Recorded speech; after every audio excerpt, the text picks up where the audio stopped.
श्रवण करने का सौभाग्य प्राप्त हुआ है। बड़े भाग्यशाली हैं मेरठ नगर के सभी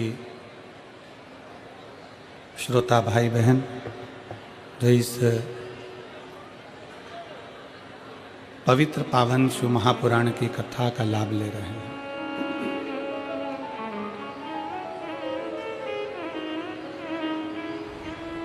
भगवान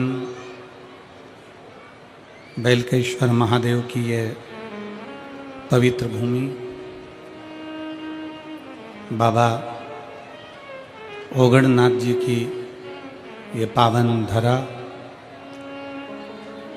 क्रांतिकारियों की ये पवित्र भूमि मेरठ,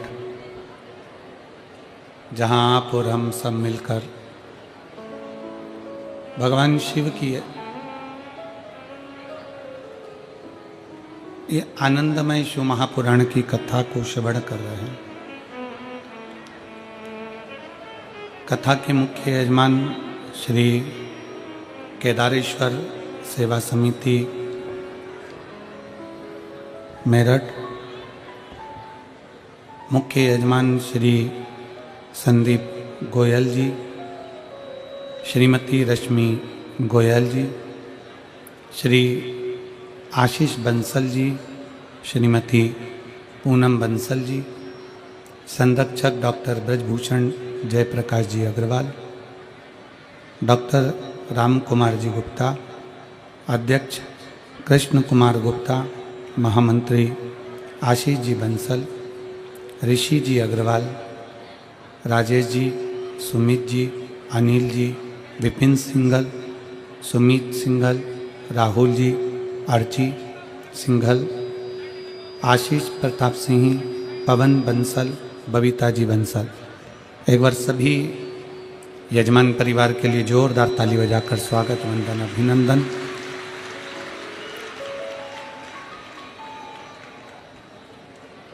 जो एक पवित्र पावन कथा का लाभ आप और हमको दे रहे हैं और आप और हम इस कथा का लाभ श्रवण कर रहे हैं।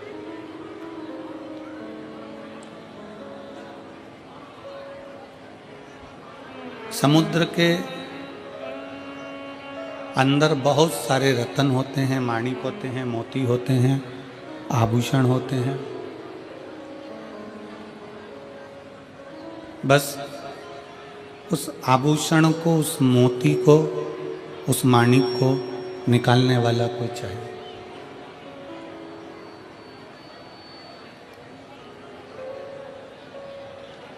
समुद्र में सब समाया है, समुद्र के अंदर सब कुछ है। मोती भी भरे हुए हैं, रत्न भी भरे हुए हैं, माणिक भी भरे हुए हैं और बहुत सारा खजाना समुद्र के अंदर है। समुद्र को देखने से वो खजाना नहीं मिल सकता।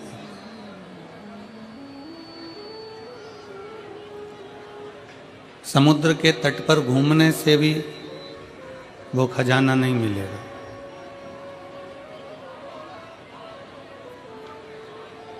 न समुद्र को देखने से समुद्र में छुपा खजाना मिलेगा, न समुद्र के तट पर घूमने से समुद्र का खजाना मिलेगा, ना समुद्र के जल में नहाने से भी वो खजाना प्राप्त नहीं होगा।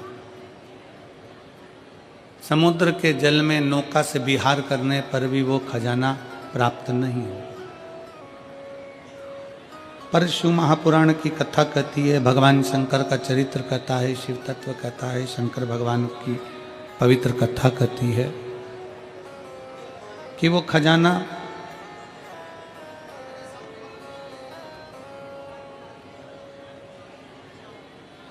समुद्र के किनारे किनारे चलने से नहीं मिलेगा, नहाने से नहीं मिलेगा, नाव में विहार करने से नहीं मिलेगा, ना समुद्र के किनारे पर घूमने से मिलेगा।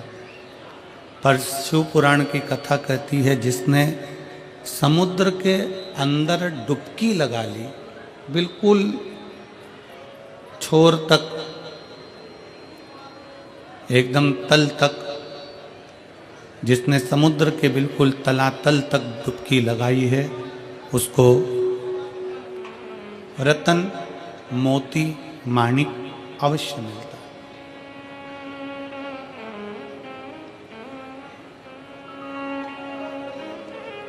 उसको मोती जरूर मिलेगा, रतन जरूर मिलेगा, माणिक जरूर मिलेगा। जो नीचे गया है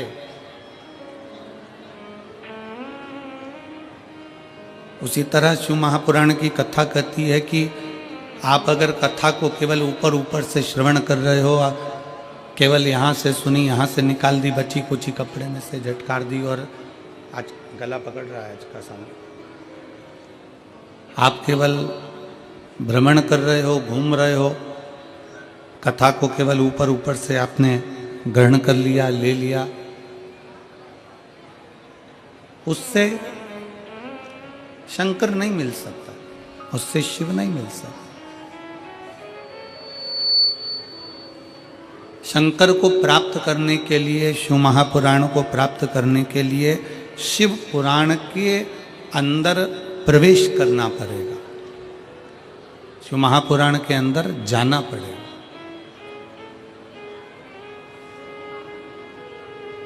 थोड़ा बैठकर उसको समझना पड़ेगा।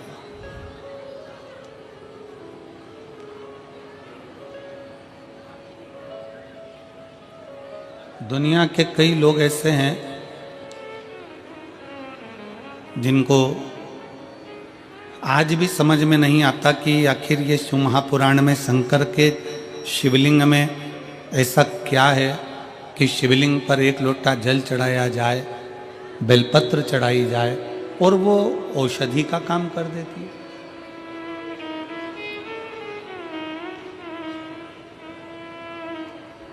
ऐसा शंकर भगवान की कथा में ऐसा क्या है कि जो दिल से श्रवण करने बैठता है, दिल से सुनने के लिए बैठता है और शंकर की कथा उसका भंडार भर देती है।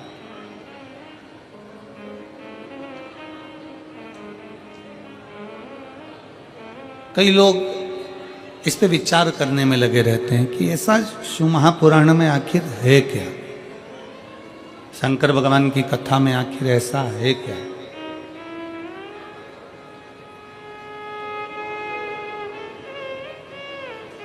और फिर निवेदन है,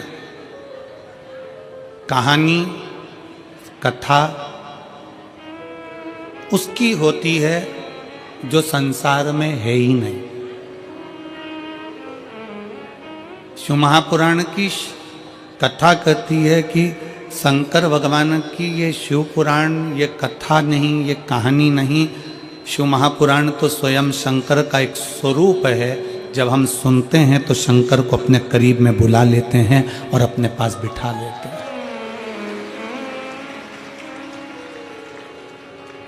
ये शिव का एक स्वरूप है, ये शंकर भगवान का एक प्रतिबिंब है।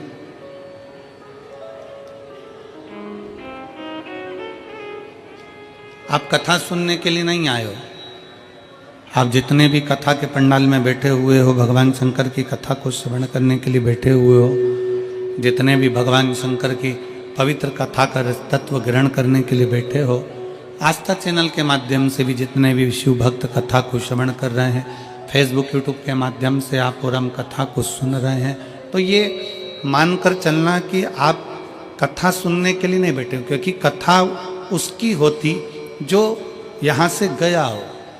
शंकर तो कंकर कंकर में समाया हुआ है, शंकर कहीं जाता ही नहीं है, वो तो अजर और अमर है।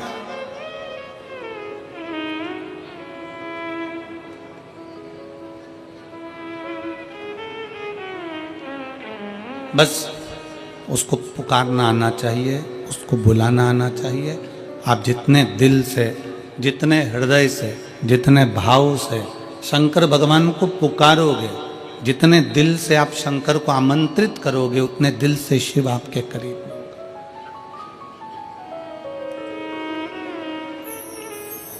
समुद्र के किनारे पर आबादी नहीं होती, समुद्र के किनारे पर आबादी नहीं होती और शिव को जल चढ़ाने वाले की कभी बर्बादी नहीं होती। शंकर को जल चढ़ाने वाले की कभी बर्बादी नहीं होती। शिव को जल चढ़ाने वाला कभी बर्बाद नहीं होता। शंकर को जल चढ़ाने वाला कभी कष्ट में नहीं आता। अगर दिल से शंकर को रिझा रहा है, दिल से शिव की स्तुति कर रहा है, दिल से भगवान शंकर को मना रहा है, तो वो कभी बर्बाद नहीं हो सकता।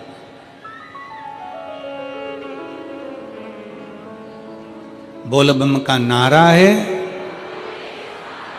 सारी समस्या का हल, श्री शिवाय नमस्ते। शिव को जल चढ़ाने वाला कभी बर्बाद नहीं होता।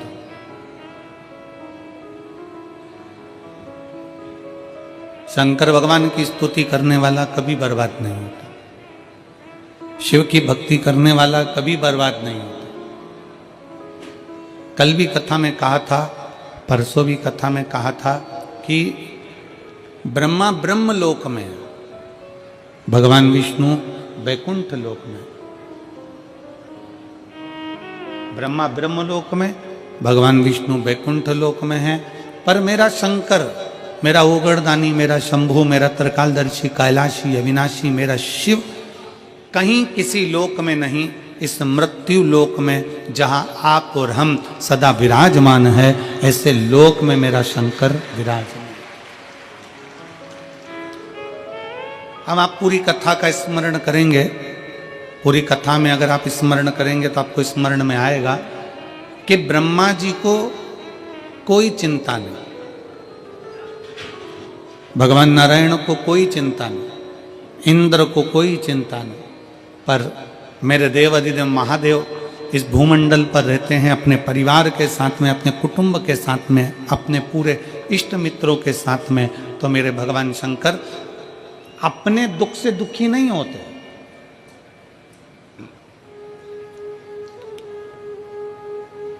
मेरे शिव कभी अपने दुख से दुखी नहीं है। मेरे शंकर अपने भक्त के दुख को देखकर दुखी हो जाते हैं।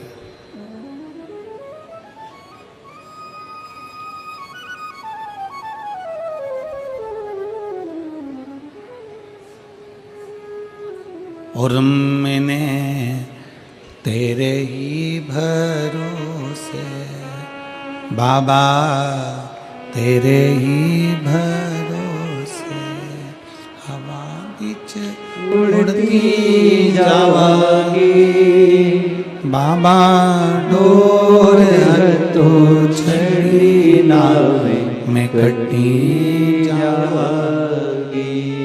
भोले मैं तेरी पतंग, शंभू मैं तेरी पतंग, हवा बिच उड़ती जावागी बाबा, डोर तो छड़ी नावे में कटी जावागी।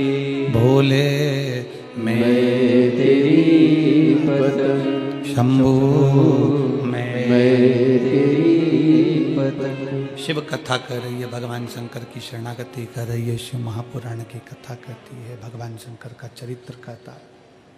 शिव कथा कर रही है, भगवान शंकर का पवित्र कथा वर्णन कर रही है। शिव खुद के दुख से दुखी नहीं है। शंकर भगवान स्वयं के दुख से दुखी नहीं। भगवान शंकर अपने भक्त का दुख नहीं देख सकते।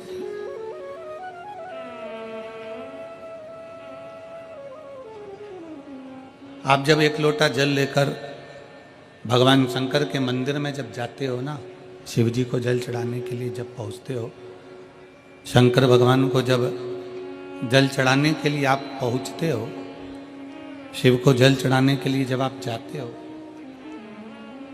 आपका हाथ, आपके घर का जल और आपका कलश, लोटा, जिसको आप भगवान शंकर के पास लेकर गए, जिसको आप शिव जी के नजदीक लेकर गए। एक तो गए हो आप स्वयं, दूसरा गया आपके रसोई घर में जो हंडा भरा था, मटका भरा था, पानी रखा था, उसमें से एक लोटा जल भर कर गया। तीसरा एक तांबे का लोटा, आपके घर का एक पात्र शिव जी के दरवाजे पर गया।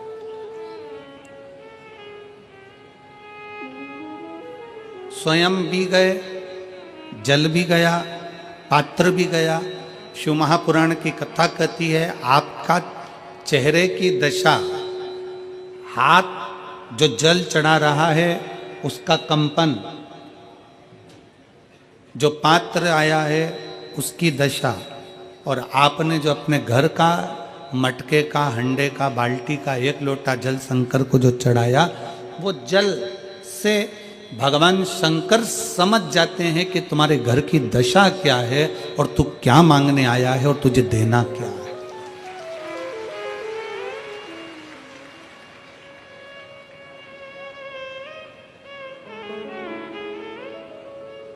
सब पानी का स्वाद अपना अपना है। हेडपंप का पानी, हापसी का पानी, बोर का पानी, उसका स्वाद अलग है। कुएं का पानी, उसका स्वाद अलग है। सरोवर का पानी, उसका स्वाद अलग है। तालाब का पानी, उसका स्वाद अलग है। समुद्र का पानी, उसका स्वाद अलग है। कुंड का पानी, उसका स्वाद अलग है। बारिश का पानी, उसका स्वाद अलग है।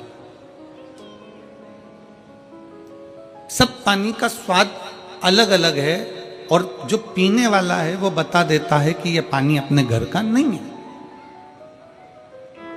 ये जल अपने घर का नहीं है।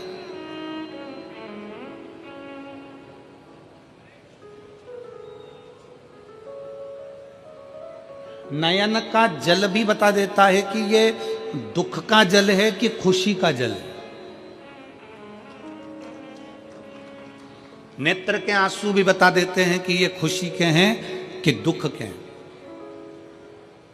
इसलिए शायद शिव महापुराण की कथा कहती है कि हीरा के परखदार बहुत मिलेंगे। शिव महापुराण की कथा कहती है कि हीरा के परखदार बहुत मिलेंगे, हीरा को समझने वाले बहुत मिलेंगे, हीरा को पहचानने वाले बहुत मिलेंगे, हीरा के परखैया बहुत मिलेंगे। पर शिव महापुराण की कथा कहती है कि किसी की पीड़ा के समझने वाले बहुत कम मिलेंगे, बहुत कम। हीरा का परखैया मिल सकता है पर पीड़ा का परखैया नहीं मिलेगा। हीरा को समझने वाला मिल सकता है पर पीड़ा को समझने वाला नहीं मिलेगा। हीरा को जानने वाला मिल सकता है पर पीड़ा को जानने वाला नहीं मिलेगा। शिव महापुराण की कथा कहती है कि खुशी के आंसू और दुख के आंसू दोनों में अंतर होता है। खुशी के आंसू जो होते हैं वो ठंडे होते हैं, और दुख का जो आंसू होता है वो गर्म होता है, उसमें भी पीड़ा होती है, उसमें भी पीड़ा होती है।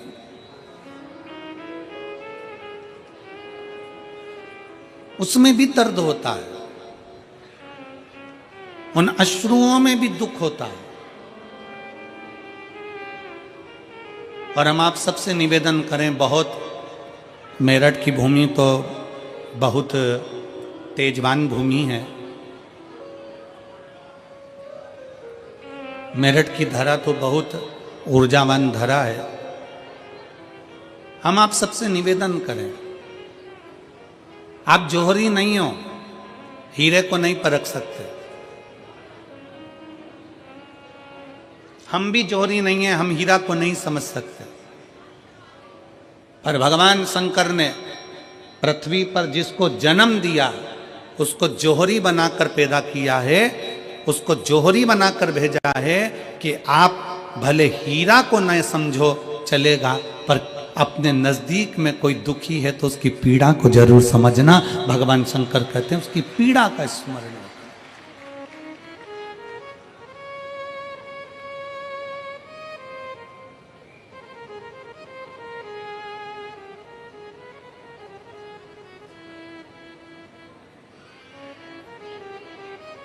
हीरा को समझो ना समझो पर पीड़ा को जरूर समझिए। किसी के दर्द को जरूर समझिए, किसी के दुख को जरूर समझिए, किसी की तकलीफों को जरूर समझिए।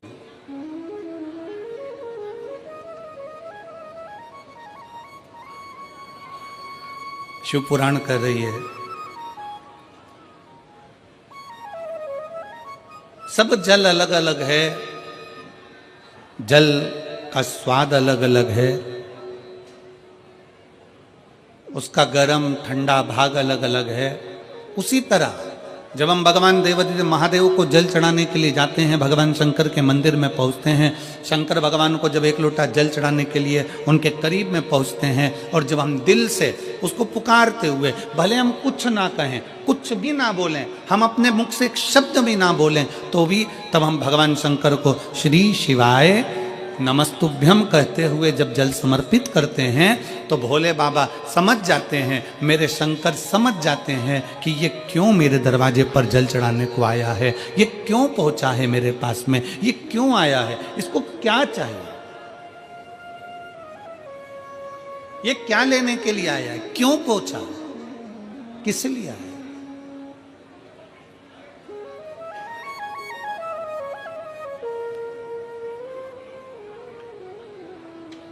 शंकर उस दशा को जान जाते हैं कि इसको क्या चाहिए, क्या लेने के लिए आया।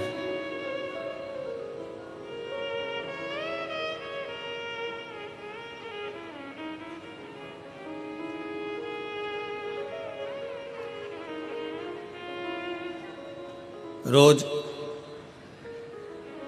शंकर के मंदिर में प्रतिदिन जाने वाले को, और एक और चीज अपने स्मरण में रहे, अगर शिव के मंदिर नहीं जा सकते तो अपने घर में जो शिवलिंग है उस पर जल चढ़ाओ।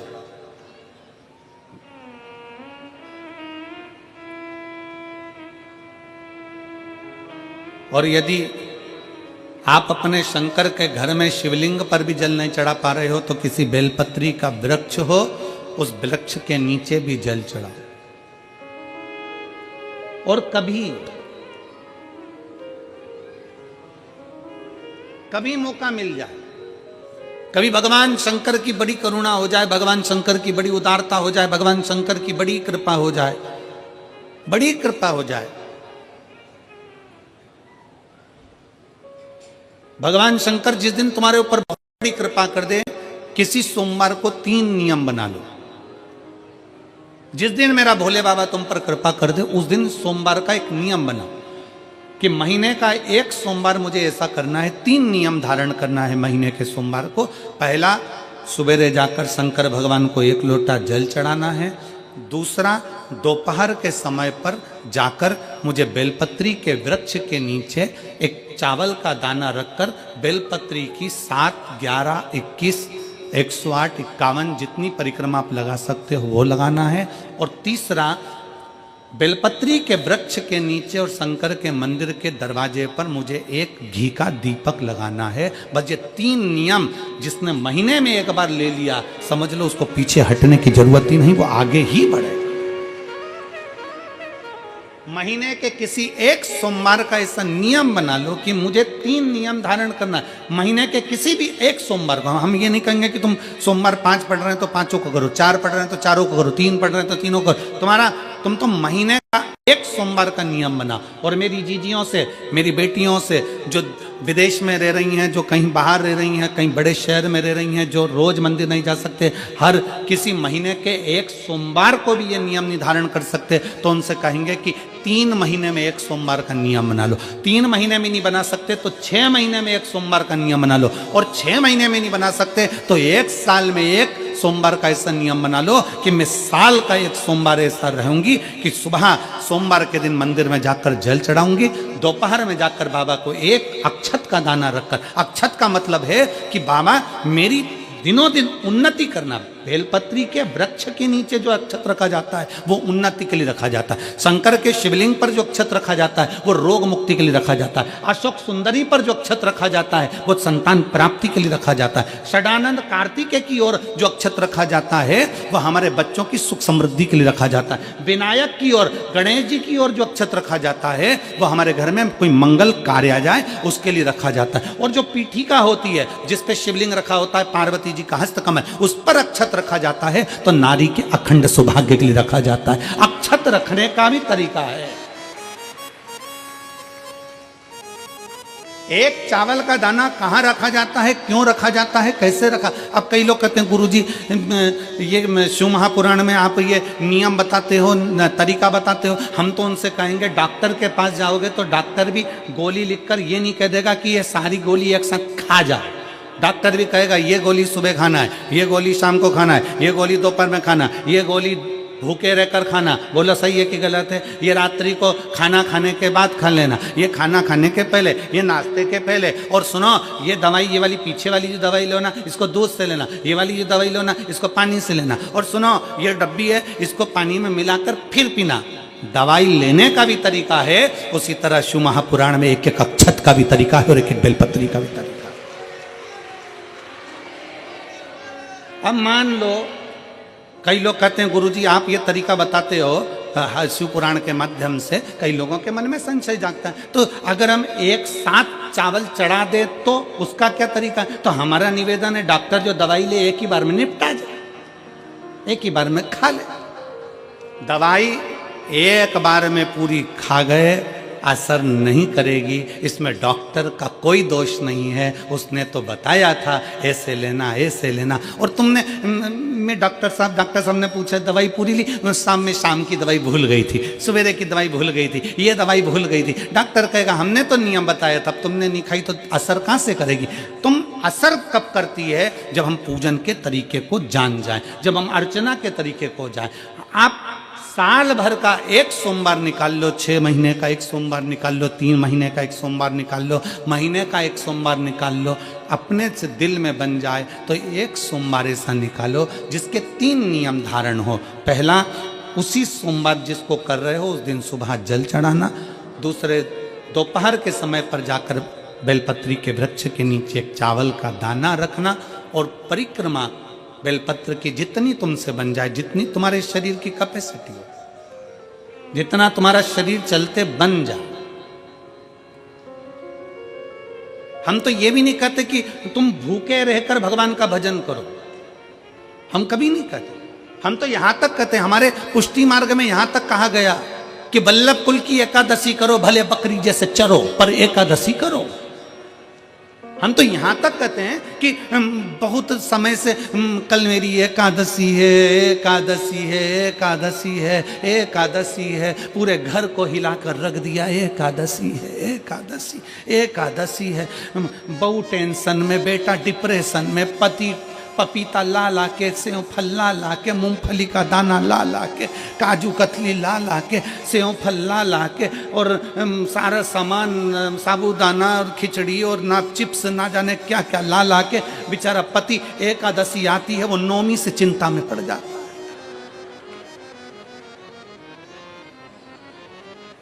हम तो ये भी नहीं कहते कि तुम व्रत बहुत भारी करो, तुम व्रत उपास भी बहुत बहुत टेंशन वाला करो, ना ना ना।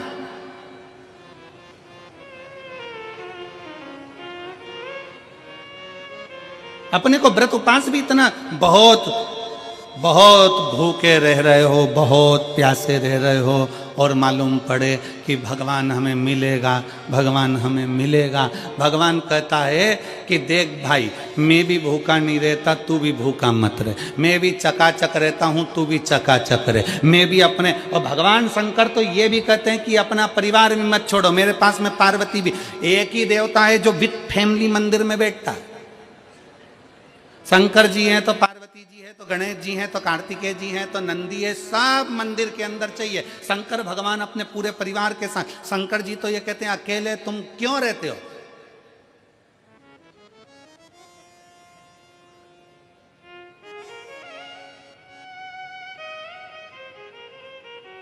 शिव जी की एक बात अपने ध्यान में रखना, कितनी सुंदर बात है शंकर भगवान की, बहुत ध्यान में रखिएगा।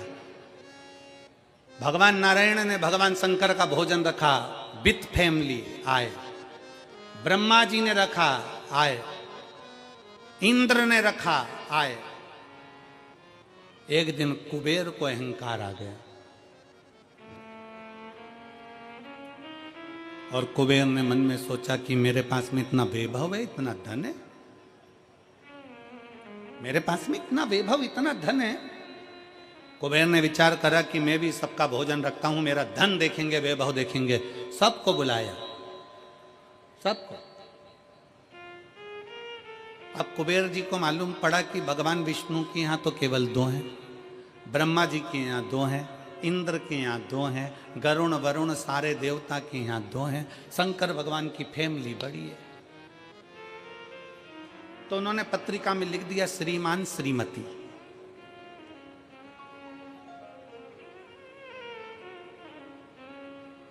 केवल 2। सबके यहां मेरा भोले बाबा गया, मेरे शंकर गए, पर कुबेर के यहां पर जब पत्रिका देने के लिए कुबेर शंकर जी के यहां गए, शंकर जी ने पत्रिका को देखा तो उसमें लिखा था कि शंकर पार्वती पधारे, श्रीमान श्रीमती आए।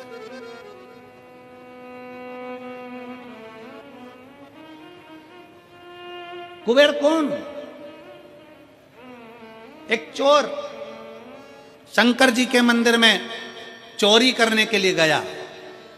अंधेरा बहुत था, शरीर का कपड़ा उतार कर त्रिशूल में लपेट कर आग लगाकर उजाला कर देख रहा था। शिवरात्रि का दिन था, शंकर जी खुश हो गए और शिव जी ने वर दे दिया, तूने आज शिवरात्रि के दिन मेरे मंदिर में प्रकाश करा है, मैं तुझे कुबेर का राज्य देता हूं। कुबेर नीचे बैठेगा और तू कुबेर के सिंहासन पर बैठेगा। कुबेर की कुर्सी एक चोर को दे दी। अब चोर कुबेर बनकर बैठा है और उस चोर के मन में, या अब जिसने तुझे कुबेर बनाया था तू उसको भी फैमिली बुला लेता, पर उसको भी नहीं बुलाया।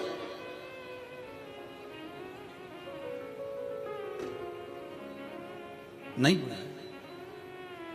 और पत्रिका देने के लिए कुबेर के पास कुबेर पहुंचे शंकर जी के पास। भोलेनाथ जी ने जो पत्रिका देखी, पत्रिका देखते से शंकर जी ने कह दिया, देखो कुबेर, हम तो किसी आयोजन में जाते नहीं हैं,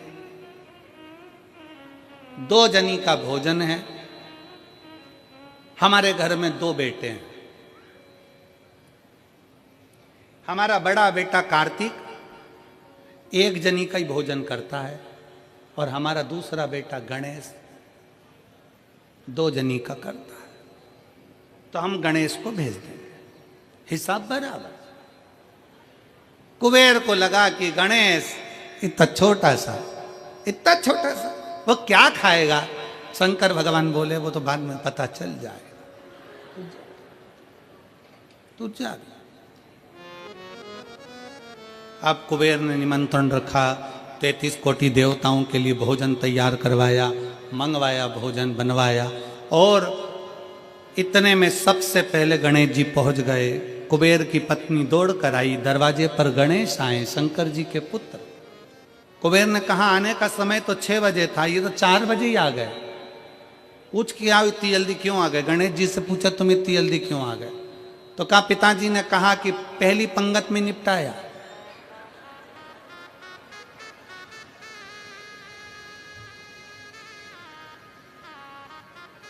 या तो पहली पंगत या आखिरी पंगत, इन दोनों को फायदा रहता है और इन दोनों को नुकसान भी रहता है। जाओ चले जाओ। अब गणेश जी ने कहा कि तो इतने में पत्नी बोली कि अच्छा है पहले आ गए तो अपन खिला के फ्री हो जाएंगे, चलो बिठाओ। आसन लगाया, बिठाया। गणेश जी महाराज ने जो खाना चालू करा, जितना 33 कोटि देवताओं का बना था, गणेश जी पूरा की पूरा खा गए। पत्नी चिल्ला कर बोली, ये तो अकेला ही पूरा खा गया। कुबेर जी बोले, तो उसमें क्या दिक्कत है, मैं कुबेर, मेरे घर कमी है क्या? भंडारे खोल दो सारे। भंडारे खोल दिए, ला कर गणेश जी को देते गए। कुबेर के खजाने में भी भोजन खत्म हो गया। तब कुबेर ने कहा एक काम करो, दूतों को पृथ्वी पर भेजो और पृथ्वी पे से भोजन मंगवाना चालू करो। गणों को पृथ्वी पर भेजा, भोजन लेकर अंदर जा रहे थे गण। गणेश जी ने बुलाया, इधर आओ। ये चावल की बोरी कहाँ ले जा रहे हो? कि अंदर। क्यों ले जा रहे हो? पकाएंगे फिर तुम्हारे लिए लाएंगे। गणेश जी के आधा घंटा लग जाएगा, ऐसी रख दो। रखो यहाँ। सारी बोरियां वहीं रखवा ली, दाल चावल चना सब। सूखा की सूखा निपटा गए, आन दो। कुबेर को चिंता लग गई, पत्नी आंखों से रोने लगी, इतने सारे देवता आएंगे, क्या खाएंगे? कुछ भी नहीं बचा, नीचे भी नहीं बचा। देव ऋषि नारद आ गए, कुबेर से पूछा क्या बात है कुबेर? कुबेर कहने लगे कि मैंने भोजन सबका बनाया था, गणेश अकेले खा गए, उठ भी नहीं रहे, हमने 4 बार पानी पहुंचा दिया, हमने कहा पानी पी लो, तो गणेश जी कह रहे थे आधा भोजन होगा तब पीऊंगा, मतलब अभी आधा भी नहीं हुआ है। नहीं, नारद जी ने कहा शंकर जी के पास जाओ। भोलेनाथ जी के पास कुबेर पहुंचे, प्रभु गलती हो गई मुझसे, मैंने 2 जनी का लिखा था, औलाद को संभालने के लिए बाप का आना जरूरी है, मुझे नहीं, औलाद को संभालने के लिए बाप का आना जरूरी है, और बाप को संभालने के लिए उसकी पत्नी का आना जरूरी है, मुझे समझ में, मैं भूल गया। शंकर भगवान ने दुर्वा तोड़ी और दुर्वा तोड़कर कुबेर को दे दी और कुबेर से कहा ये दुर्वा ले जा, गणेश जी को दे देना। एक दुर्वा शंकर भगवान ने दी थी। कुबेर चलते चलते मन में विचार करे, इतना खाया है, एक दुर्वा से क्या होगा? ये जितने रास्ते में चलते जा रहे थे, जितनी दुर्वा मिलती जा रही थी, सब तोड़ तोड़ के रखते जा रहे।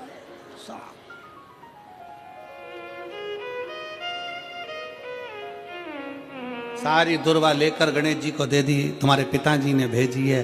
गणेश जी ने एक दुर्वा दांत में ली और पेट पे हाथ फेर के बोले, कुबेर भैया कल कितनी बजे आना है?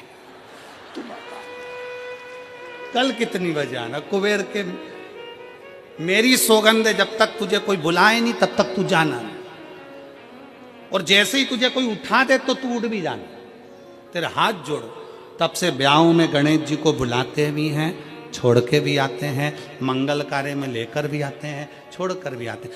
33 कोटि देवता में केवल एक देवाधिदेव महादेव एक ऐसे हैं, अगर उनको बुलाना है, शंकर जी कहते हैं कि मुझे बुलाने के लिए मेरा सारा परिवार आमंत्रित करना पड़ेगा, सारा परिवार आएगा, तो मैं अकेला नहीं, मेरे साथ बुद्धि का देव गणेश भी आएगा, तो रिद्धि और सिद्धि भी आएगी, षडानंद कार्तिकेय भी आएंगे, तो अखंड सौभाग्य देने वाली गौरा पार्वती भी आएगी। वो सब आमंत्रित,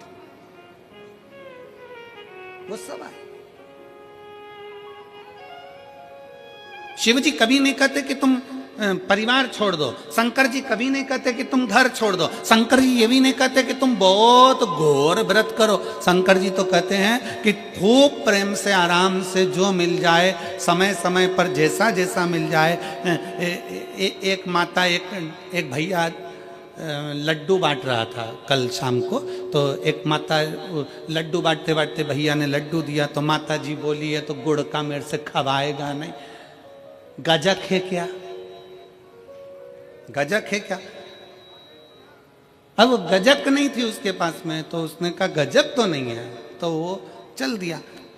इतने में पास में एक माता बैठी थी, उसने कहा गजक, अरे वो लड्डू ही ले लेती तो फोड़ के खा लेती, गजक का ही काम करती है, वो लड्डू भी गया गजक भी गई, लड्डू भी गया और गजक भी गई। तो शिव महापुराण की कथा कहती है, मेरी बुजुर्ग बुजुर्ग माताओं से निवेदन है, मेरे बुजुर्ग बुजुर्ग पिताओं से निवेदन है, मेरी माताओं से, मेरे भाइयों से निवेदन है, अगर बच्चे कह रहे हैं मम्मी, ए मम्मी चलो बैठो साथ में बैठ के समोसा खाओ, माँ को ये नहीं, मैं नहीं खाऊं, मैं नहीं खाऊं, लिया चल ला बैठ तो मेरे पास में आ इधर। बुजुर्गों को भी समय की अवधि का ध्यान रखते हुए थोड़े बच्चों जैसे ढलना पड़ेगा बुजुर्ग को।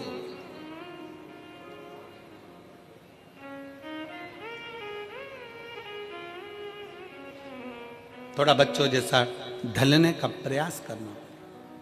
हम अपनी अकड़ में रह जाएंगे तो बच्चों के करीब नहीं पहुंच पाएंगे, बच्चों के नजदीक नहीं पहुंच पाएंगे। शिव कथा कह रही है, भगवान शंकर का चरित्र कह रहा है। शंकर भगवान तुम्हारे हाथ का लोटा देखकर, तुम्हारा हाथ देखकर, तुम्हारा स्वरूप देखकर, तुम्हारा पानी देखकर पहचान जाते हैं कि इसको जरूरत क्या है, किस चीज की जरूरत। शिव जान जाते हैं, शंकर पहचान जाते हैं।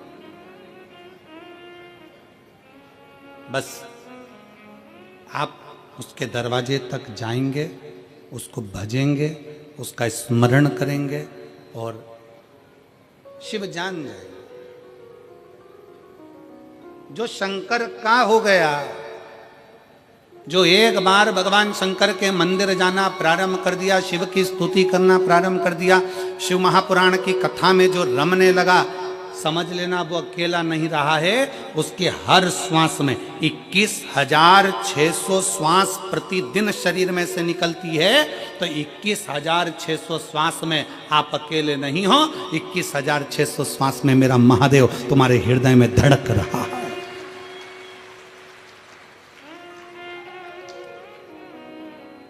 वो एक लाइन स्मरण में आती है ना,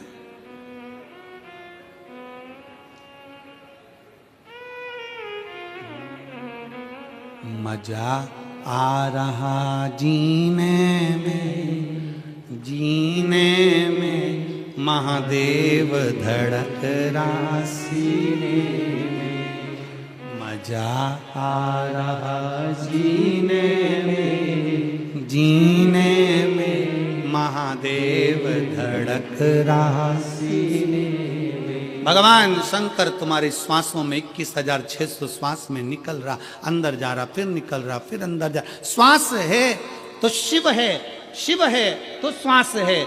जिस दिन शिव शरीर से निकल गया, उस दिन शरीर नहीं रहेगा, केवल शव बन जाए, फिर शरीर नहीं है। एक पत्र है,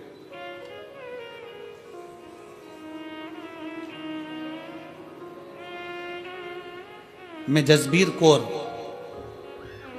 पत्नी बलजीत राम, गांव जैनपुर, तहसील शाहाबाद, मारकंडा जिला कुरुक्षेत्र, हरियाणा की निवासी हूँ। कहीं बैठी हो तो हाथ हिला सकती हैं, अगर कहीं बैठी हो तो हाथ हिला सकती हैं।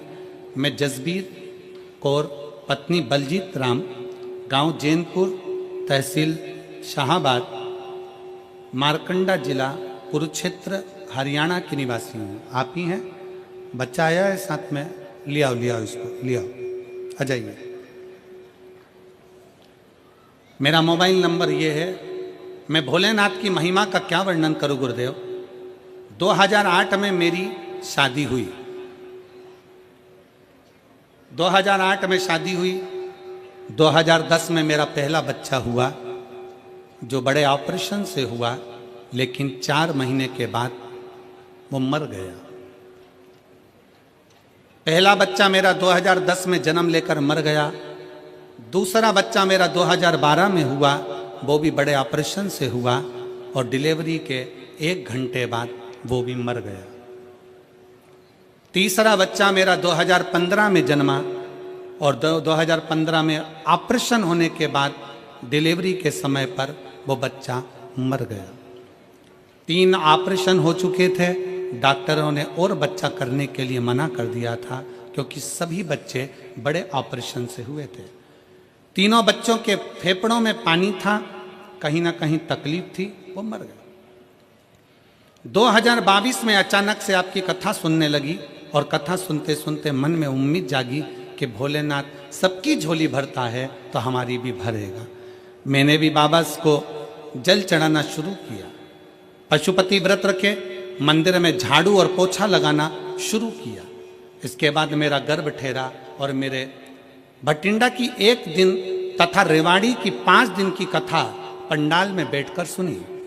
गर्भ के रहते हुए मैं पंडाल में पहुंची और बाबा से प्रार्थना करती कि अब ये बच्चा मेरा जीवित रहे, इसको कुछ ना हो।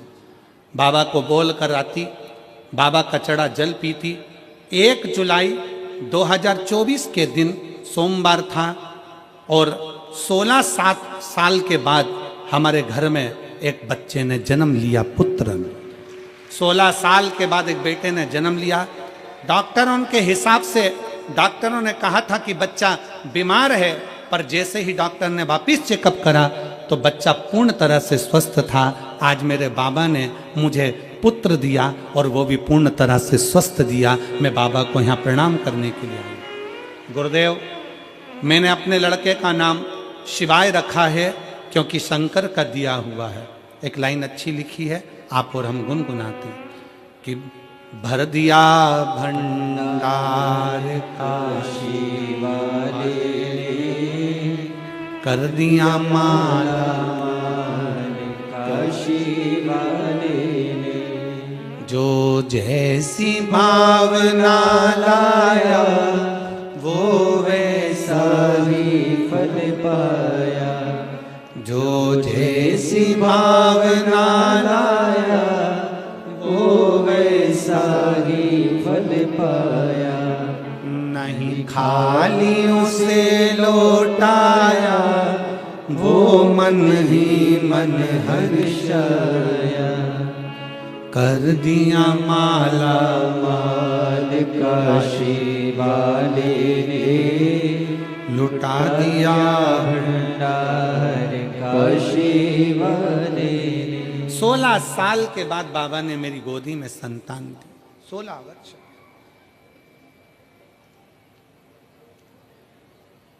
पंडाल में बैठकर बस यही मांगा था कि तू अब देना तो स्वस्थ देना, तेरी कृपा, तेरी दया, तेरी करुणा, तेरी उदारता कुछ कम ना हो। फिर निवेदन है मेरी मेरठ की जीजियों, मेरे मेरठ के जीजाओं, मेरी बेटियों, बेटाओं, माताओं, मेरे भाई बहन, ये कथा आज तो 30वां दिन है, 4 दिन की और बची है। कथा जब पूरी हो जाएगी ना, जो कथा के पंडाल तक नहीं पहुंचे ना, वो बाद में पछताएंगे, सोचेंगे अपने नजदीक में तिजोरी खुली थी और हम हीरे बटोर नहीं पाए और खाली खाली हम बटोर नहीं पाए, हम खाली की खाली रहे। आ जाओ।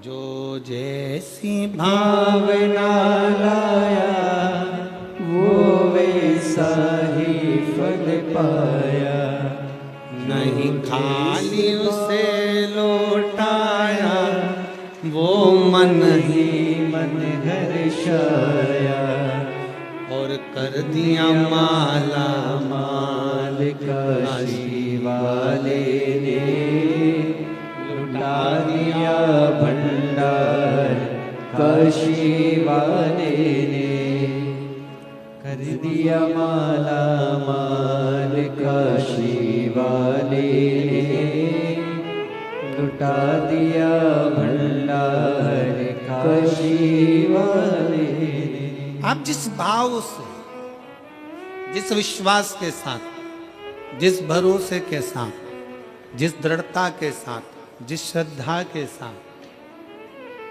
शिव कथा को सुनते हो, पंडाल में बैठकर कथा का रस तत्व ग्रहण करते हो, बाबा क्या देता है, कैसे देता है, ये उसके ऊपर निर्भर करता है।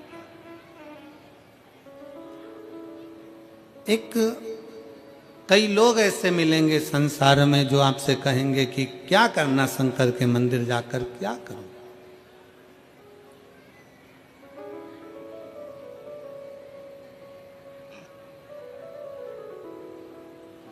कई लोग कहते हैं कि गुरुजी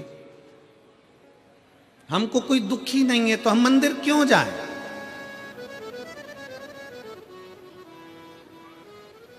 मंदिर क्यों जाया जाए? क्या करेंगे मंदिर जाकर? शिव महापुराण की कथा कहती है, आप कितने भी करोड़पति हो, धनपति हो, वैभवपति हो, सत्तापति हो, पर एक बात याद रखना कि तुम्हारा धन, तुम्हारी वैभव, तुम्हारी सत्ता, तुम्हारा पैसा, तुम्हारी दौलत जिस दिन कहीं हॉस्पिटल में पड़े होगे, सारी दौलत तुम्हारी लॉकर में रहेगी, घर पर रहेगी, उस जगह पर केवल तुमने जो शंकर भगवान को एक लोटा जल चढ़ाया है, वो जल तुम्हारा कल बदलेगा, वो बदलेगा।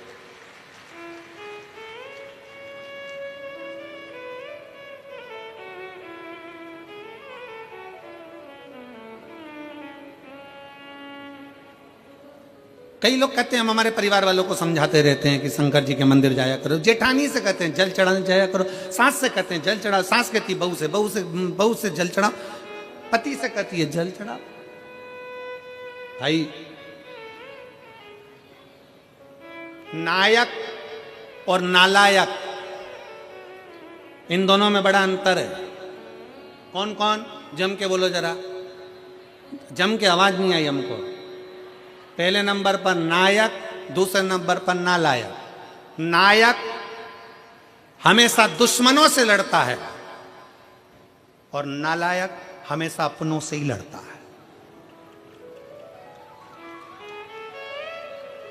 नायक हमेशा दुश्मनों से लड़ेगा और नालायक अपनों से लड़ेगा। जो सनातनी होकर भी, हिंदू के धर्म में भी प्रकट होने के बाद, जन्म लेने के बाद भी हिंदू का विरोध करे, जो सनातनी होने के बाद भी सनातन धर्म का विरोध करे, वो नालायक ही होता है, वो नायक नहीं हो सकता। अरे जब कोई सनातनी सत्कर्म कर रहा है, कोई सनातनी आगे बढ़ रहा है, कोई हमारे राष्ट्र की रक्षा कर रहा है, कोई सनातनी अपने इस राष्ट्र को मजबूत करने का प्रयास कर रहा है, तो एक एक सनातनी को चाहिए, एक एक हिंदू को चाहिए, एक एक व्यक्ति को चाहिए कि उसका साथ दे। पर कई लोग ऐसे हैं, दिन भर पांव खींचते रहते, दिन भर पांव, दिन भर।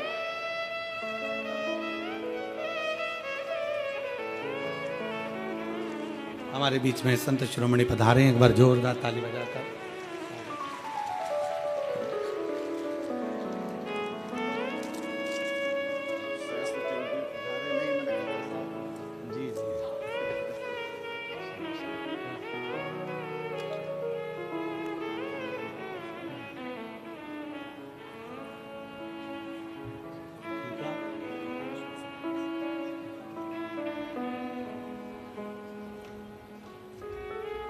जब कोई अपने सनातन धर्म के लिए अग्रणता में आगे बढ़े, और रोज प्रतिदिन हम और आप देखते रहते हैं, दिन प्रतिदिन रोज देखते हैं कि अपने ही अपने को पांव खींचने में लगे।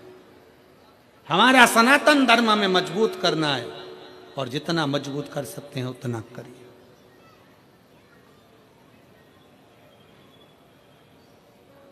आज सबसे बड़ी परेशानी कहाँ खड़ी होती है? जब हम अपनों से लड़ रहे होते, अपनों से हम उनको समझा रहे होते हैं कि अरे मजबूत होइए, पर जरा सा लोभ, जरा सा धन का लोभ, जरा सी सत्ता का लोभ, जरा सा वैभव का लोभ, जरा सा वोट का लोभ हमें हमारे सनातन धर्म से दूर कर देता है, और दूसरे धर्म अच्छे लगते हैं और सनातन धर्म बेकार लगने लगता है। जरा सा लोभ व्यक्ति को अपना धर्म बुरा लगने लगता है और दूसरे धर्म श्रेष्ठ लगते। शिव तत्व कह रहा है, भगवान शंकर की कथा कर रही है, अपने भीतर के भाव को प्रकट करिए, शंकर के मंदिर जाना प्रारंभ करिए, शिव की स्तुति करना प्रारंभ करिए, शंकर को एक लोटा जल चढ़ाना प्रारंभ करिए। और जिस दिन आप शिव की स्तुति में लगोगे, शंकर का भजन करने में लगोगे, शंकर का नाम उच्चारण करने में लगोगे, तुम अकेले नहीं, 21,600 श्वास जो तुम्हारे शरीर से निकल रही है, इस 21,600 श्वास में भगवान शंकर तुम्हारे हर श्वास में, मेरा शिव तुम्हारे साथ में होगा, प्रत्येक श्वास में।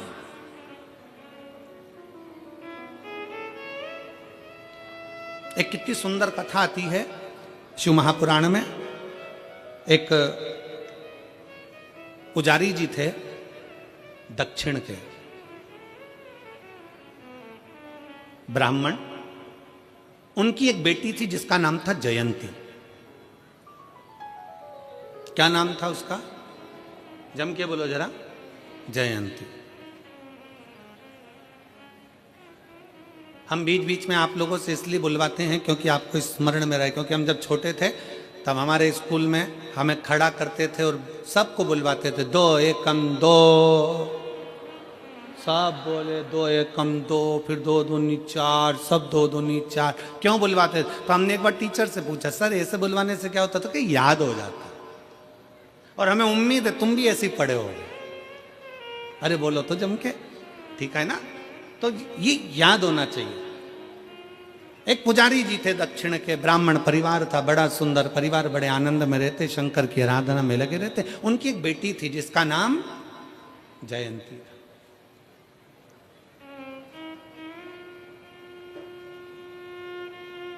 पिताजी मंदिर में सेवा करते, शिव मंदिर में, शंकर जी के मंदिर में आरती, पूजन, अर्चना, आराधना सब करते, सब करते।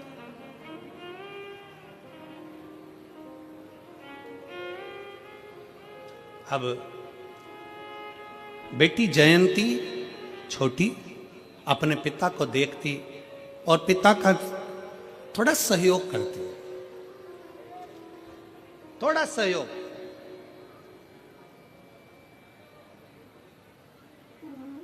और बहुत, मैं जगत की सारी बेटियों से कहना चाहता हूं, जगत के सारे बेटाओं से कहना चाहता हूं,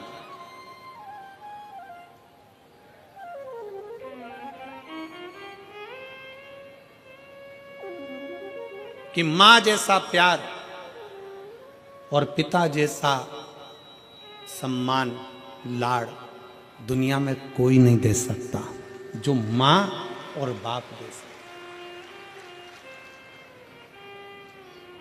जो माता और पिता दे सकते हैं वो दुनिया में कोई नहीं दे सकता। अपने बच्चों के प्रति कितना स्नेह होना चाहिए, अपने बच्चों के प्रति कितनी प्रबलता होना चाहिए, ये शंकर भगवान से सीखना चाहिए। कि शंकर भगवान की परिक्रमा गणेश जी महाराज ने लगा ली थी और गणेश जी को वर मिल गया था प्रथम पूजन का, प्रथम गिनती का। गणेश जी प्रथम पूजन में आने लगे तो पार्वती मैया की आंखों में जल भर गया था। आपने एक बेटे को इतना सम्मान दे दिया। मेरा दूसरा बेटा कार्तिकेय, वो तो मोर पर बैठकर पूरी पृथ्वी की परिक्रमा करने गया है। गणेश जी ने बुद्धि से तुम्हारी परिक्रमा करी, वो शरीर से लगाने गया है, और तुमने पूरा की पूरा वर, तुमने पूरा की पूरा आशीर्वाद गणेश जी को दे दिया प्रथम गिनती में आने का। षडानंद कार्तिकेय को कुछ नहीं दिया। ये तो गलत बात है प्रभु। तुम्हारी परिक्रमा लगाई गणेश जी ने और तुमने सब कुछ दे दिया। शंकर भगवान की आंख में भी जल भर गया। पार्वती मांग, आज तू जो बोलेगी ना मैं वो दे दूंगा। पार्वती जी कहती हैं अब क्या मांगूं आपसे, बस इतना कृपा कर दो, आज के बाद आपकी कभी परिक्रमा ना हो, बस इतना वर दे दीजिए।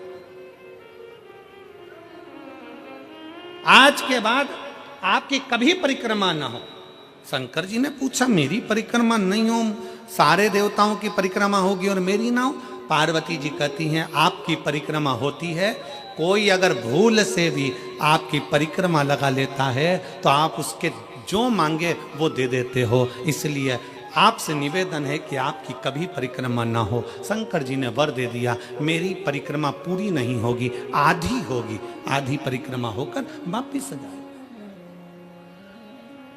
फिर शंकर भगवान बोले पार्वती फिर सुन ले, तूने मेरी परिक्रमा रोकी है पर तेरी परिक्रमा तो नहीं रुकी। पार्वती जी कहती है नहीं प्रभु। शंकर भगवान ने कहा पार्वती मैं तेरे हृदय में निवास करता हूं, मैं तेरे दिल में निवास करता हूं, मेरे चित्त में निवास करता हूं, मैं तेरे दिल में रहता हूं, मैं तेरे हृदय में रहता हूं। और यही तो भारत भूमि की पहचान है।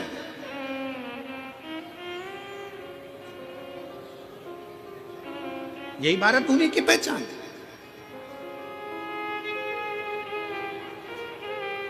काशी में कथा चल रही थी और काशी में कथा चलते चलते वहाँ जहाँ हम ठहरे हुए थे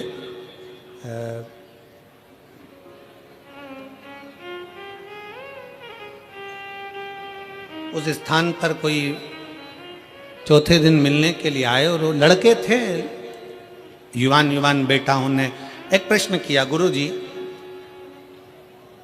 क्या भगवान को जन्म लेने के लिए केवल भारत की भूमि ही मिली? राम जी जन्मे तो भारत की भूमि पर, कृष्ण जन्मे तो भारत की भूमि पर, दत्त प्रगटे तो भारत की भूमि पर, परशुराम भगवान प्रगटे तो भारत की भूमि पर। क्या सारे देवताओं को जन्म लेने के लिए भारत की भूमि मिली? पूरा विश्व पड़ा था, कोई अमेरिका, हालैंड, चीन, कहीं पर भी एक भी भगवान पैदा नहीं हुए, कोई भगवान नहीं जन्मा। गौतम बुद्ध भी जन्मे तो भारत की भूमि पर, महावीर भी जन्मे तो भारत की भूमि पर, रामकृष्ण परमहंस, संत, साधु, सन्यासी, तपस्वी, साधक सब जन्मे तो भारत की भूमि पर। क्या दूसरे देश में, अमेरिका में, रूस में, यहां वहां क्या भगवान जन्म नहीं ले सकता था? हमने कहा भारत की भूमि में और विदेश में बहुत अंतर है।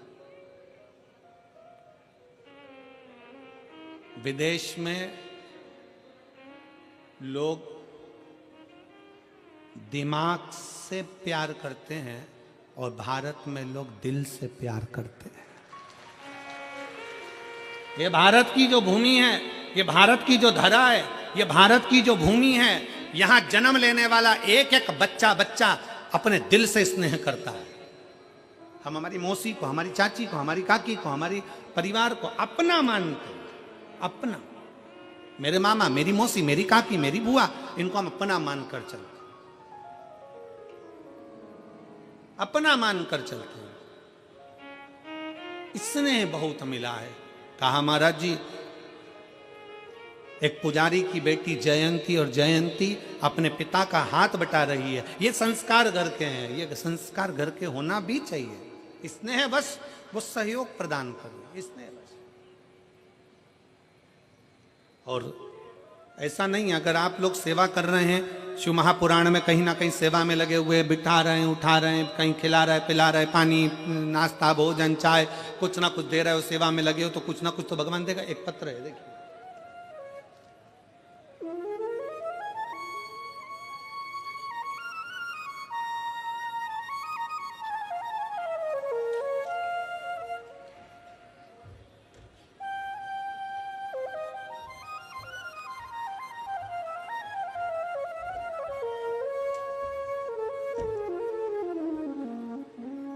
मैं पूनम बंसल, मेरे पति का नाम आशीष बंसल, बेटा कृष्णा बंसल, राधे बंसल। कहीं बैठे हैं? अच्छा, यजमान परिवार है का? हाथ उठावा। श्री शिवाय नमस्तुभ्यं। मेरे भोले बाबा का मैं क्या वर्णन करूं गुरुदेव। मेरे 2 जुड़वा बेटे हैं और एक बेटी है। मेरे दोनों बेटे 6 साल पहले करवा चौथ पर जल गए थे। मेरा एक बेटा कम और दूसरा बेटा तो बहुत ज़्यादा जल गया। पैर में मोटे मोटे छाले हो गए, पानी भर गया। 1 साल से तो मेरे बेटे स्कूल भी नहीं गए। हमने हस्तिनापुर ले जाकर दोनों की पट्टियाँ कराई। हम दोनों उन्हें ऐसे ही उल्टा लिटा कर ले जाते, जहाँ भी जाते डॉक्टरों के पास काफ़ी टाइम तक मेरे दोनों बेटों का इलाज चला। घाव तो भर गया लेकिन निशान नहीं गए। गुरुजी, तब मैंने आपकी कथा 3 साल से सुनना प्रारंभ करी। एक बार मेरे पति ने मुझसे कहा कि चलो यहाँ चलते हैं, वहाँ चलते हैं, पर मेरा मन नहीं किया कहीं जाने का, और मैं भोले बाबा की कथा में लगी रही। बाबा की कथा कभी नहीं छोड़ी। बाबा का चढ़ा हुआ जल लाती, बच्चों को पिलाती भी और लगाती भी। टीवी पर कथा सुनती। मैंने ग्रेटर नोएडा और हापुड़ की कथा भी सुनी। कथा में आपके बताए अनुसार 21 पत्ते का उपाय, आम के जो पत्ते का आप उपाय बताया था कि आग से जले हुए व्यक्ति की चर्म रोग वापिस अपनी चमड़ी में आ जाता है, वो पत्ते का प्रयोग मैंने करना प्रारंभ करा।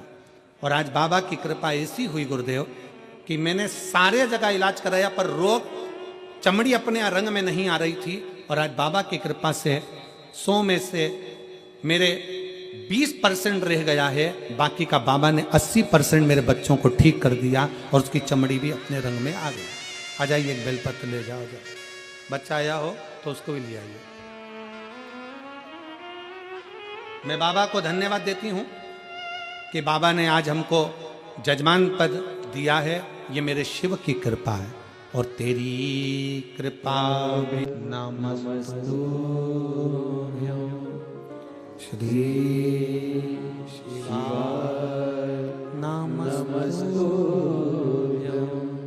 भोला सब दुख काटो मारा, ओ भोला सब दुख काटो मारा।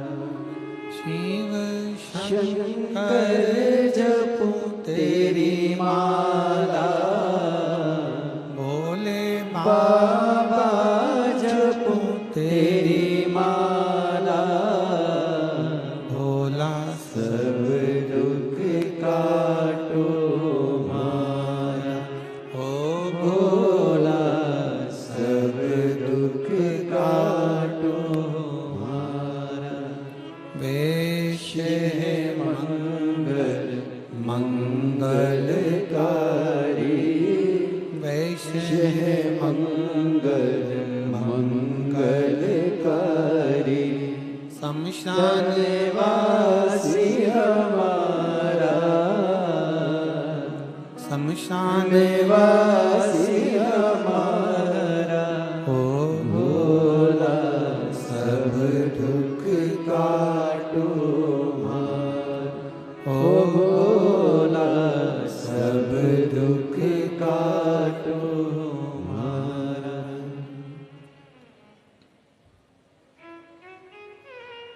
भगवान देवादिदेव महादेव शिव ओघड़दानी त्रिकालदर्शी कैलाशी विनाशी ओघड़दानी भगवान शंकर की कथा कर रहे हैं। एक पुजारी ब्राह्मण की बेटी जयंती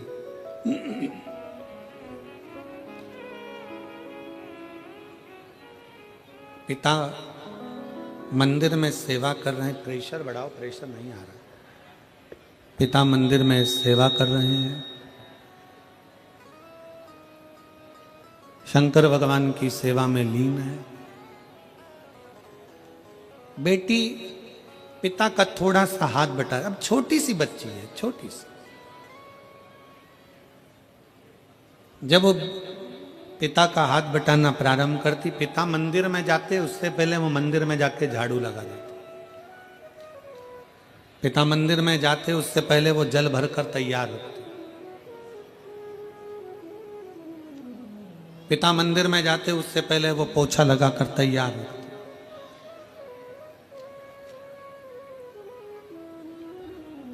और कल कथा में कहा था, बाबा के दरवाजे की नौकरी साधारण नहीं है। शंकर के मंदिर में झाड़ू पोछा लगाना साधारण नहीं है। और शिव महापुराण में किसी शिव भक्त का मुंह झूठा कराना साधारण बात नहीं है। ये साधारण नहीं है।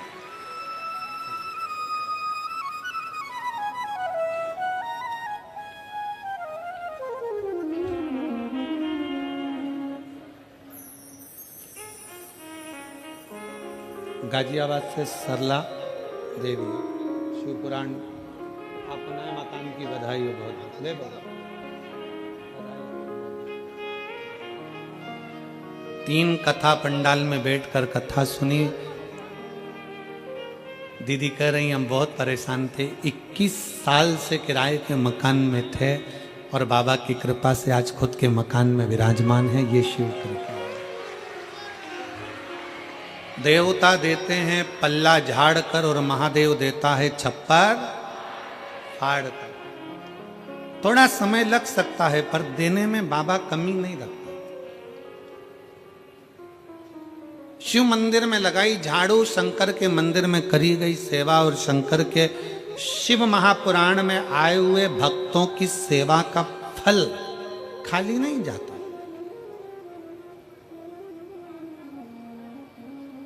हम अन्य जगह का तो नहीं कर सकते हम दूसरे स्थान का तो वर्णन नहीं कर सकते, पर शिव महापुराण की कथा पंडाल में बैठकर जो सुनता है, जो आस विश्वास लेकर जाता है, देवाधिदेव महादेव 3 महीने में वो पूरा करता जरूर है।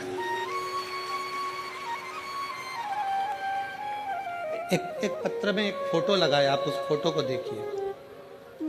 मैं आस्था चैनल वालों से कहूंगा, इस फोटो को पहले, बच्चे के इस फोटो को सब लोग एलईडी पर देखेंगे और आस्था चैनल पर, जो लोग आस्था पर देख रहे हैं वो आस्था पर देखेंगे। पहला फोटो दिखाइए बच्चे का। ये फोटो को आप लोग देखिए, ये बच्चे का जो फोटो है, इस फोटो का दिखाइए, थोड़ा क्लोज कर कर उस फोटो को देखिएगा। एलईडी पर दिख रहा है, आस्था चैनल पर दिख रहा है।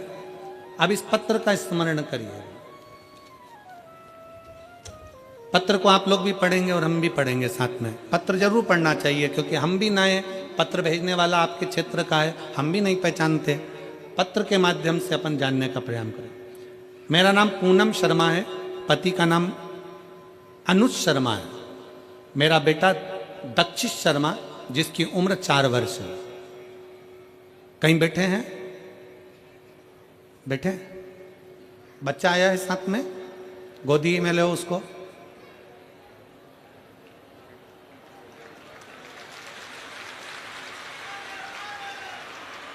अब ले आओ इसको, ले आइए।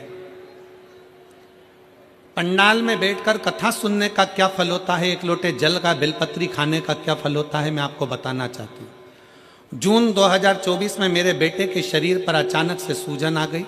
हम डॉक्टर के पास जब बच्चे को लेकर गए तो डॉक्टर ने सारे टेस्ट कराए, और जब टेस्ट की रिपोर्ट आई तो उसमें बच्चे को थायराइड बताया। इतने छोटे बच्चे की थायराइड कैसे हो सकता है, बहुत दुख हुआ। फिर हमने 12.5 mg की गोली देना शुरू कर दी। 2 महीने निकले पर बच्चे की सूजन में आराम नहीं हुआ। हमने डॉक्टर से दोबारा पूछा कि आराम नहीं लग रहा है बच्चे को। डॉक्टर ने 25 mg की गोली दे दी।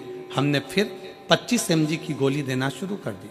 बच्चे की हालत अब इतनी खराब हो गई कि मेरे बेटे से ना खड़ा होते बने, ना चलते बने, ना बैठते बने, बस बेड पर पड़ा रहता था। और सूजन भी बहुत बढ़ गई उसकी। हम उसको फिर दूसरे डॉक्टर के पास लेकर गए, तो वहाँ जाने के बाद उसके दोबारा सारे टेस्ट हुए। जब उन टेस्ट की रिपोर्ट आई तो उसमें मेरे बेटे की सारी किडनियाँ खराब बता दी। बेटे की किडनियाँ खराब बता दी। किडनी खराब होने की बात सुनकर हमारे घर में जैसे दुखों का पहाड़ टूट गया। हमने डॉक्टर से पूछा कि क्या इतने छोटे से बच्चे की किडनी खराब हो सकती है? तो डॉक्टर ने कहा, हमसे बोला कि आपके बच्चे को थायराइड की वजह से सूजन नहीं है, बल्कि इसकी किडनियां खराब हो चुकी हैं। बजाय फिर हमने अपने बच्चे का इलाज शुरू किया।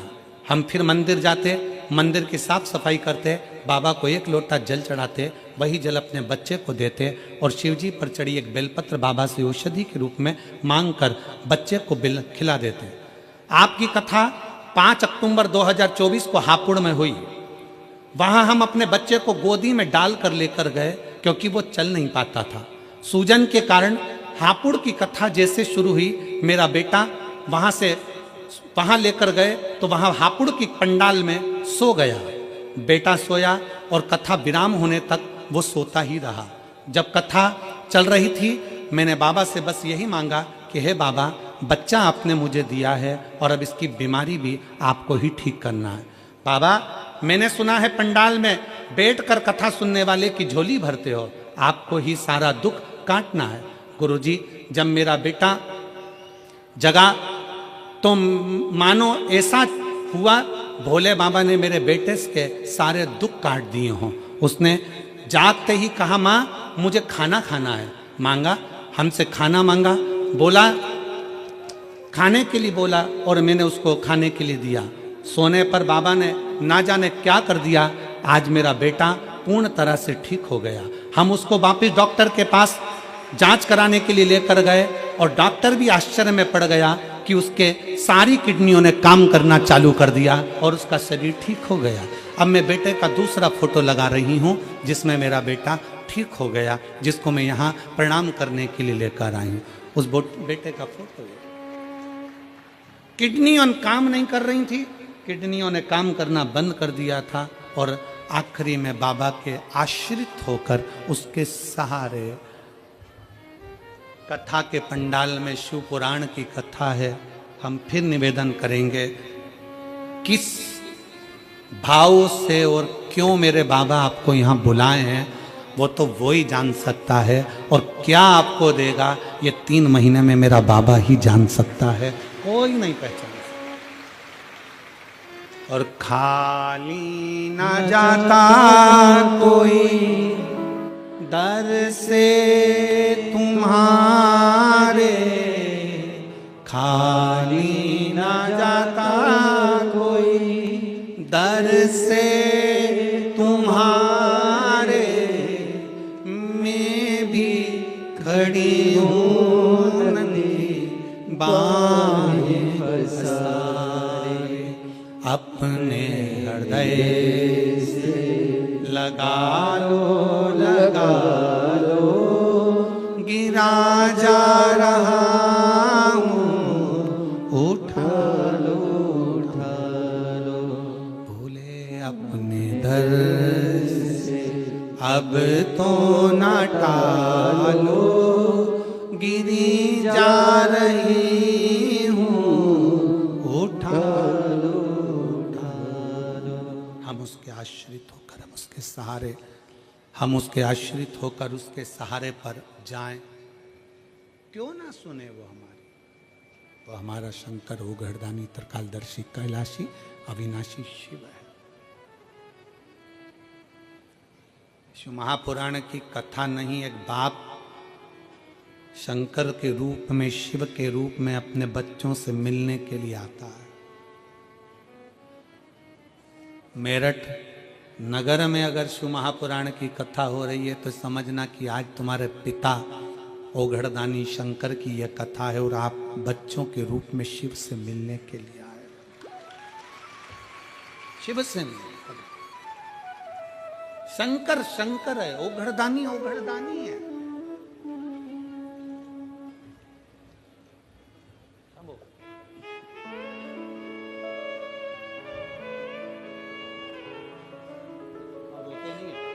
आँख के आंसू पोछो, रोना नहीं, रोना बंद कर। बाबा ने अच्छा कर दिया ना, रोते नहीं, बाबा की प्रार्थना।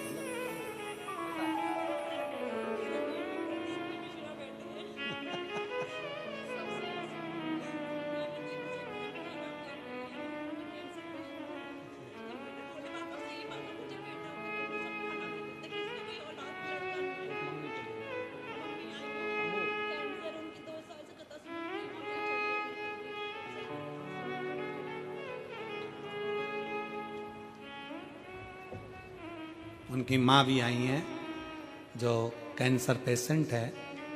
डॉक्टर ने कीमो का बोल दिया था, पर 2 साल से कथा सुन रही हैं तो डॉक्टर ने कीमो करने से भी मना कर दिया और कैंसर में आराम लगना प्रारंभ हुआ। वो भी कथा में देखी। कहा बेटी बच्चे की नानी, खड़ी हो जाओ जरा। हाँ हाथ हिला दो, ऐसा हाथ हिलाओ। एक बेलपत्र आपकी भी दी है आपकी बेटी को, शिव कृपा बनी रहे। शंभो बैठ जाओ। हर हर महादेव। शिव तत्व है, शंकर है, ओ घड़ी। जयंती छोटी है, अपने पिता का सहयोग कैसे करें? अपने पिता को क्या, जयंती ने झाड़ू लगाना प्रारंभ करा, पोछा लगाना प्रारंभ करा, मंदिर में जल भर कर रख देती, सेवा करती। 16 सोमवार की कथा किस किसने सुनी है? हाथ उठाओ जरा। 16 सोमवार की सुनी है? 16 सोमवार की रखो। उस कथा में एक प्रसंग आता है कि राजा ने रानी से कहा था कि मुझे पूजन का सामान लाकर दे दे, और उसने किसके हाथ भेजा था? जम के बोलो जरा। दासी के हाथ।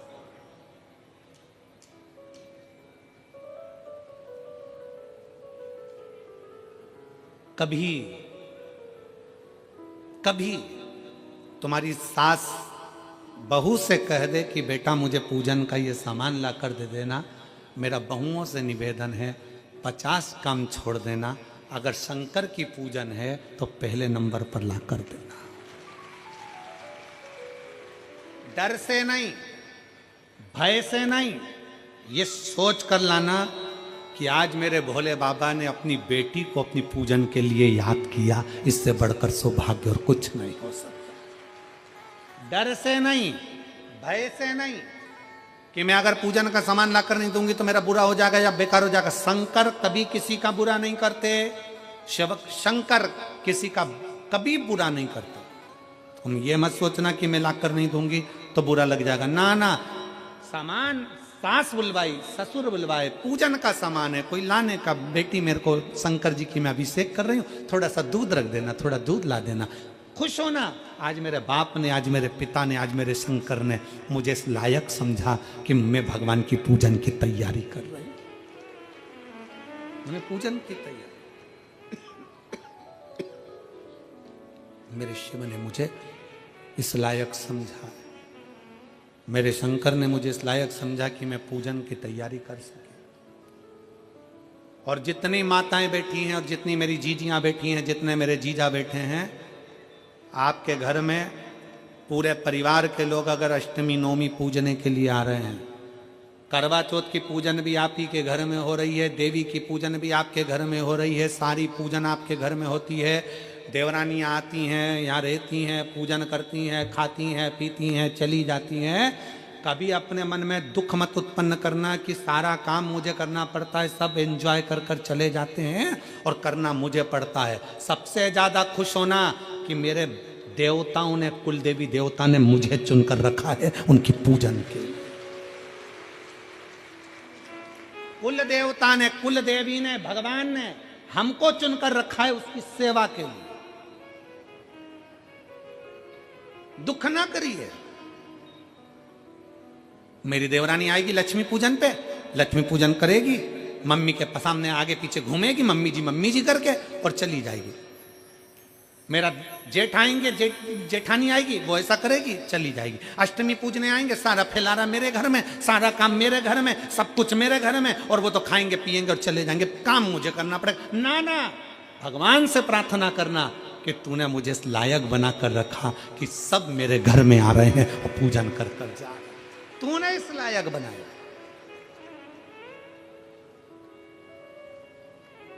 ये तेरी उदारता है, ये तेरी कृपा है, ये तेरी करुणा है। हम इस लायक नहीं है, पर उसने हमको इस लायक बनाया। हम बाबा, जयंती बड़ी खुश होकर मंदिर की सेवा करती है, चाकरी करती, तैयारी करती। जयंती धीरे धीरे बड़ी हो गई। उसका एक नियम बड़ा प्रबल था, कपास की बाती बनाकर पिताजी को दे देती, पिताजी जोत में लगा देते, आरती में लगा देते और तैयारी करते।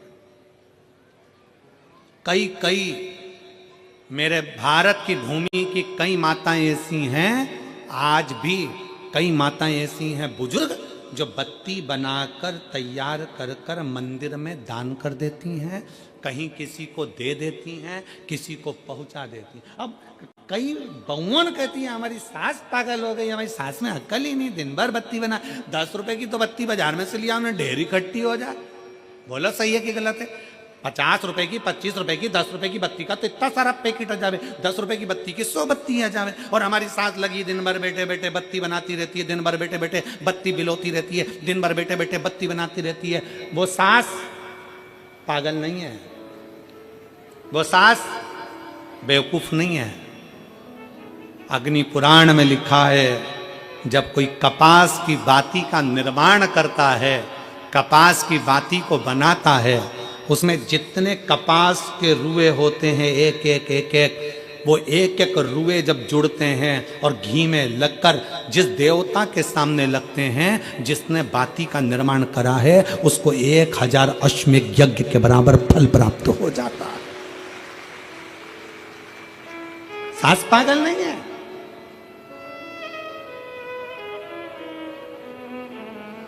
फैशन के दौर में सब कुछ रेडीमेड मिलने लगा, बत्तियां रेडीमेड आ गई, सामान रेडीमेड आ गया, ये सामान रेडीमेड आ गया, पूजन का सामान रेडीमेड।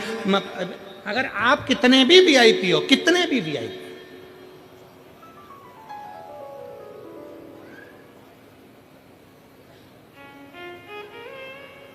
कितने भी वीआईपी, और हम तो कहेंगे, बेटा और बेटी दोनों से कहेंगे कि तुम कितने भी वीआईपी बनो, तुम कितने भी पढ़े लिखे बन जाओ, कितने भी वीआईपी और पढ़े लिखे,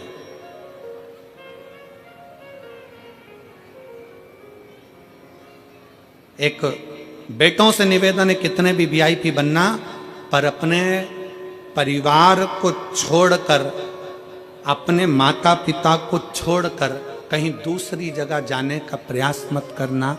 और बेटियां कितनी भी वीआईपी बन जाए, अपने तन से रुपट्टे को कहीं जाने मत देना, रुपट्टा तन पर होना जरूरी है। तन पर वस्त्र ऐसा पहनिए जिससे आपकी मर्यादा हो।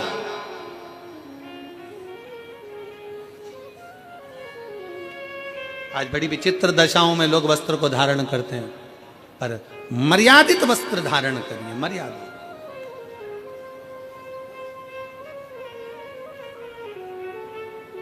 शिव तत्व कथा है, भगवान शंकर की कथा कहती, जयंती कपास की बाती बनाती, पिताजी को देते, पिताजी जोत में लगा देते, दिया में लगा देते, आरती में लगा देते। समय बीतता गया, जयंती बड़ी हो गई, उसका वो जैसी बड़ी हुई, एक दिन शिवालय में जा रही थी, पिता को चिंता लगी मेरी बेटी की शादी करना, संबंध भी बहुत आए, बेटी सुंदर बहुत थी, बहुत सुंदर थी, संबंध बहुत आ रहे। अब संबंध तो बहुत आए, बेटी सुंदर भी है, शादी की तैयारी भी करना है, पर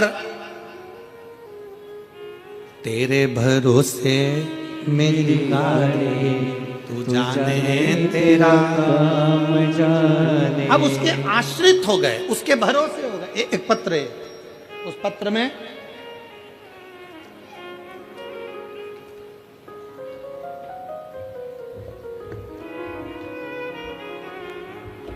मैं बरखा शर्मा, पत्नी हरीश शर्मा, जयपुरिया सनराइज सोसाइटी, गाजियाबाद, उत्तर प्रदेश से आज अपने शंभू भोलेनाथ का धन्यवाद करने के लिए आई हूँ। पत्र को आप लोग एलईडी पर पढ़िएगा। मेरा मोबाइल नंबर ये है, कहीं बैठी हों तो हाथ हिला सकती हैं। मैं बरखा शर्मा, पत्नी हरीश शर्मा, जयपुरिया सनराइज सोसाइटी, गाजियाबाद, उत्तर प्रदेश से आई हूँ। कहीं बैठी हैं, हाथ हिलाइएगा। अच्छा, पीछे एलईडी में छुपे हुए हैं क्या? आ जाओ, एक बेलपत्र ले जाना, आ जाइए, आ जाइए। बेटा आया है क्या आपका? बेटा आया है साथ में? नहीं आया। गुरुजी, मैं क्या वर्णन करूं। मेरा 10 वर्ष का बेटा चेतन, जिसको 23 दिसंबर 2023 को बुखार हुआ था, उसको लेकर हम डॉक्टर के पास गए। जब कोई आराम नहीं हुआ तो डॉक्टर की सलाह से बेटे को यशोदा हॉस्पिटल में भर्ती कराया।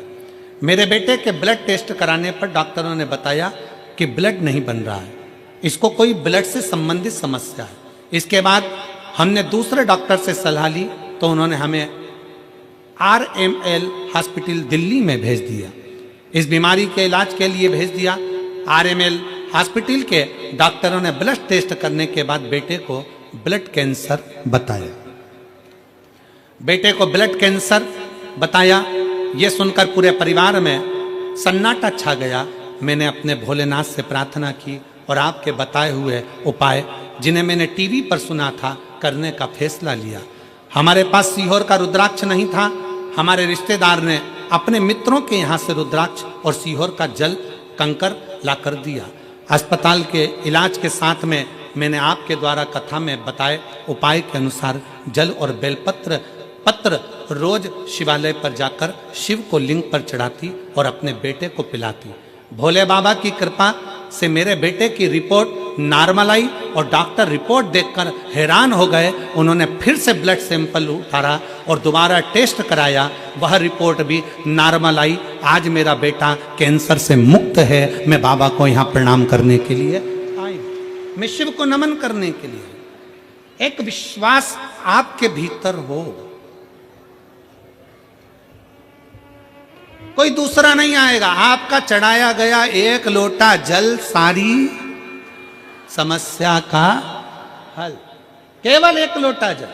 अब यहाँ ना तो बेल है, ना बबूती है, ना ढोंग है, ना प्रपंच है, ना छल है, ना बेईमानी है, केवल आप और आपका महादेव है। आप शिव के आश्रित होकर जब उसके पास में जाते हो, शंकर से अपने दिल की बात कहते हो, शिव उसको स्वीकार करते